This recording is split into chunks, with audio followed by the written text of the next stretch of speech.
खबर बनारस में आपका स्वागत है। मेरे उस्मान उपाध्याय आपके साथ।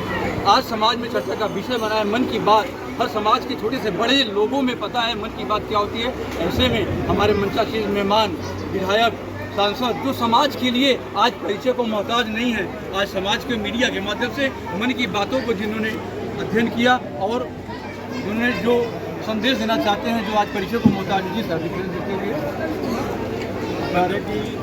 खबर बनारस के माध्यम से सभी व्यूअर्स को प्रणाम है। आज 36वां मन की बात प्रधानमंत्री नरेंद्र मोदी जी का कार्यक्रम है। इस कार्यक्रम में सौभाग्य की बात है कि मैं इस सेवापुरी विधानसभा में आने का मौका मिला और यहाँ के लोगों को मिलने का मौका मिला।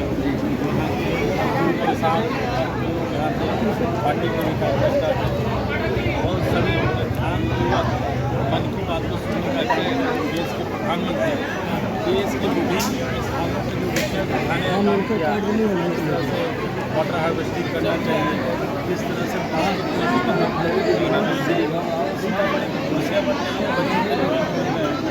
बहुत सारे विषय जो प्राकृतिक चाय की बात की हुई, एक संदेश है पूरे देश को एक धागा में पहनने का काम करते हैं नरेंद्र मोदी जी। एक पार्टी की बात नहीं करते, समाज की बात करते हैं और पूरे इस देश की जनता को एक धागे में पहनने का काम करते हैं। ऐसे ही माननीय प्रधानमंत्री जी का एक विश्व रिकॉर्ड बन चुका है कि जो भारत वर्ष के सबसे लंबे समय तक प्रधानमंत्री बनने का रिकॉर्ड है। और साथ ही साथ Guinness book of world record भी है कि 136 दिन तक लगातार 136 महीने तक लगातार thank you sir, thank you. आप जो समाज के लिए बीच बीच में लोगों के बीच में काफ़ी चर्चा का विषय जब से मन की बातों को बताते हुए किसानों को संदेश देना। देखिए, आज जो मन की बात ये मन की बात देश के प्रधानमंत्री विचारों को सुनने का उसी के तहत आज हम लोग यहाँ आज देश के यशस्वी प्रधानमंत्री हम लोग को जो कि ग्रामीण अंचल की जो जल संचय, वृक्षारोपण, पंछी तमाम बिंदुओं को छूने का काम किया, जो हमारा वाटर लेवल इतना तेजी से बढ़ा गया, उस विषय को हमारे सांसद देश के यशस्वी प्रधानमंत्री ने बहुत व्यापक रूप से उस पर चर्चा की।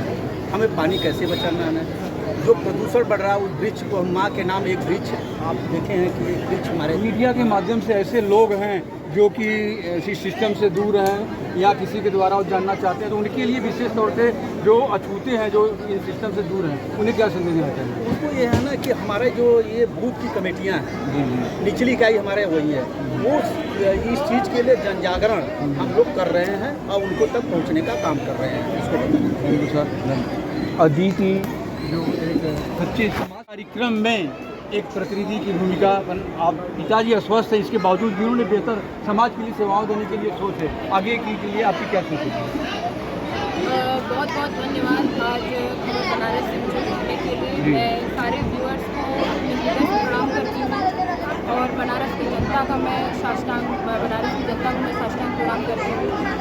आज मुझे एक हमारे विधायक, यशस्वी विधायक, लोकप्रिय विधायक नील रतन पटेल जी आज अस्वस्थ हैं।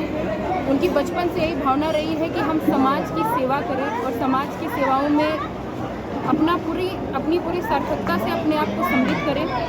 तो यही विशेषताएं माननीय विधायक जी ने संस्कार के स्वरूप में मेरे अंदर डाली। तो आज के समय जब वह अभी क्षेत्र में नहीं चल पा रहे हैं, तो मेरा यही कार्य है कि मैं अपने क्षेत्र की जनता के लिए उनकी समस्याओं को सुनूं और उसका निराकरण करने का प्रयास करूं। आगामी समाज के लिए क्या आपके कंट्रीब्यूशन होंगे, किस तरह की लोगों को आप कोऑपरेट करेंगे? आगामी समय के लिए लोगों की बातों को समझना, माननीय प्रधानमंत्री जी के कार्यों को जनता के बीच में उसका प्रचार प्रसार करना और उनको इस बात से अवगत कराना कि माननीय प्रधानमंत्री जी को अपना नेता चुनना क्यों सही है और माननीय प्रधानमंत्री जी के लिए उनका देश के प्रति जो त्याग है, जो वो हमारे देश के लिए कर रहे हैं, क्योंकि अभी का सबसे बड़ा मुद्दा है जेनजी का। और मैं युवा हूँ, युवा होने के तौर पर और एक नीट एस्पिरेंट होने के तौर पर मैं ये बात अपने देश के युवाओं से कहती हूँ कि आज के समय जब सोशल मीडिया का समय है और आज के समय आपका गर्म खून है, खून खोलता है। आज के समय में हमें नई बातें सुनने का, सोचने का, सीखने का और उस कार्य को करने का मन करता है। तो आज के समय में मैं अपने देश के युवाओं से यही कहना चाहती हूँ कि आप सही नेतृत्व की तरफ जाइए, क्योंकि आपके देश का भविष्य आपके हाथ में है। अगर कोई भी बात आप तक इस कदर पहुंचाई जा रही है कि आपको देश के टेररिस्ट और देश के ऐसे लोग जो देश का नाश करना चाहते हैं, हमारे देश के युवाओं को ऐसे लोग ना भड़काएं। और मैं अपने देश के युवाओं से ये भी आग्रह करना चाहती हूँ कि ऐसे लोगों के हाथ का हथकंडा ना बने और अपने देश के लिए जो सही है उस चीज़ को सोचे, विचारे और उस तरीके से डिसीजन एक ले। नारी होने के नाते युवा संगठन और नारी संगठन के लिए क्या मीडिया के माध्यम से संदेश देना चाहेंगे? एक नारी होने के नाते माननीय प्रधानमंत्री जी ने नारी के जब से उनकी सरकार बनी है उन्होंने नारी, लेकिन आज आराजी लाइन तो क्या बनारस जिले का ऐसा कोई बच्चा न हो, मिस्टर पाठक, प्रेमचंद्र पाठक जी, ऐसे में जो लोगों को आज समाज के साथ घिरे हुए हैं, लोगों के एक साथ जिन्होंने एक सूत्र में बांधने का कार्य किया हो, ऐसे पीरियड्स में जो किसान बंधु साहब घिरे हुए हैं, ऐसे में आप किसानों के लिए क्या संदेश देना चाहेंगे? धन्यवाद भाई साहब। आज जो वाराणसी जिला कि माननीय प्रधानमंत्री जी की मन की बात का आज वो था टिफिन बैठक में, हम किसान भाइयों के बीच में इस छोटे से गांव सभा में आज हम लोग टिफिन बैठक में, मैं सबसे पहले तो अपने मीडिया कर्मी सबको आशीर्वाद या शुभकामना देना चाहता हूँ कि आज माननीय प्रधानमंत्री जी की मन की बात अच्छे ढंग से, अच्छे विचारधारा से संपन्न हुआ। और मैं एक किसान जिले के महामंत्री प्रेमचंद्र पाठक, मैं कहना चाहता हूँ कि जो माननीय प्रधानमंत्री का कोट था कि सबका साथ, सबका विकास, सबका विश्वास के साथ आज माननीय प्रधानमंत्री जी और मुख्यमंत्री जी हमारे सबके साथ कंधों से कंधा लगाकर किसानों के हित में भलाई कर रहे हैं। मैं ऐसे अपने मुखिया जो कि पूरे राष्ट्र में और प्रदेश के मुखिया मुख्यमंत्री जी को बधाई देना चाहता हूँ कि हमारे किसान भाइयों को जो किसान संबंधित उपलब्ध होना चाहिए वो किसानों को उपलब्ध हो रहा है। मुखिया को मैं बार संचार का इंटरनेट का युग चल रहा है, संचार में आप क्लिक कर लेते हैं, लोगों में गिर जाते हैं। ऐसे लोग जो छूते हैं, जिन्हें आज संचार से दूरी बनी हुई है, जो बिछड़े हुए हैं, किसी कोने में पलायन के लिए मजबूर है, ऐसे लोगों को मीडिया के माध्यम आपके सामने मैं कह रहा हूँ कि हमारे जो किसान भाई, मजदूर, किसान का बेटा कोई भी हो, सबको माननीय प्रधानमंत्री जी और मुख्यमंत्री जी के द्वारा ठेला खुर्चा के द्वारा उनको योगदान कुछ राशि देकर सबको धंधा करवा रहे हैं। ऐसे हमारे किसान के लाल कोई भी चीज नहीं है, यहाँ सब लोग पसंद है, ऐसी कोई बात नहीं। कुछ वाराणसी जिले की जो इकाई वीर सिंह के पास जहाँ ये कार्यक्रम का संचालन हुआ है, बुद्धिजीवी प्रबुद्ध किसान भी हैं, जो बड़े किसान हैं, किसानों के लिए भी अपनी जान दे के भी लोगों को सेवाएं देते हैं। आइए ऐसे कुछ लोगों से बातें करते हैं कि अगला उनका लोगों के लिए क्या है। मैं किसान मोर्चा मंडल उपाध्यक्ष शैलेंद्र सिंह ग्राम गौरा का मूल निवासी हूँ।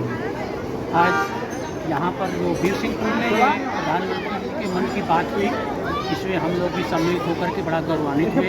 और यहाँ पर ये देखें कि इस छोटे से गांव में कितने लोग एकत्रित हुए, बड़ा अच्छा लगा कि बिहार से भी राज्यसभा के सांसद भी यहाँ पर उपस्थित हुए, जिलाध्यक्ष वगैरह उपस्थित हुए, जो हम लोगों को कभी सपने में नहीं सोचे थे कि छोटे छोटे गाँव में ये सब चीज़ हो सकता है। लेकिन ये आज दिखाई दे रहा है, संचार के माध्यम से हमारे प्रधानमंत्री वितरण कर रहे हैं, सब कुछ कर रहे हैं, घर घर ये हो रहा है। इसलिए हम लोग किसानी में जितना आगे हम निकल रहे हैं, इसी माध्यम से निकल रहे हैं, जो जुड़ाव था उसी से आगे निकल रहे हैं। और इससे ज़्यादा तो क्या कहेंगे, देख करके हम लोग उत्साहित हैं। वैसे ही मैं किसान मोर्चा मंडल अध्यक्ष सेवापुरी। किसानों के लिए जो मन के कार्यक्रम के साथ साथ किसानों को ये जो कार्यक्रम चलाया जा रहा है, इस पर आप लोगों को क्या संदेश देना चाहेंगे? इस तरह की खेती के लिए आप किस तरह से जुड़े हमारे साथ? खेती के लिए हर पूरी व्यवस्थाएँ हैं, हर सोसाइटियों का हर चीज़ है, खाद है, बीज है, हर हर महीने में जो कि उसको प्रचार किया जा रहा है पार्टी की तरफ से। आगामी लोगों को, किसानों के लिए जो आपसे दूरी बना पाते हैं इंटरनेट से जो छूते हैं, उनके लिए विशेष क्या संदेश देना चाहिए? उनके के लिए हमसे तो सब इंटरनेट व्यवस्था है, सबको सब जानकारियाँ, किसी को कुछ छिपा हुआ नहीं है। हम सब भी घर घर जाके जानकारियाँ देते हैं, जो भी कुछ लाभ वाला चीज़ आता है उसको घर में बताते हैं, ब्लॉक के ले जाते हैं। यहाँ पे बताता हूँ भाजपा के अंदर सबका साथ सबका विकास का ही नारा चल रहा है। Thank you for watching video खबर बनारस।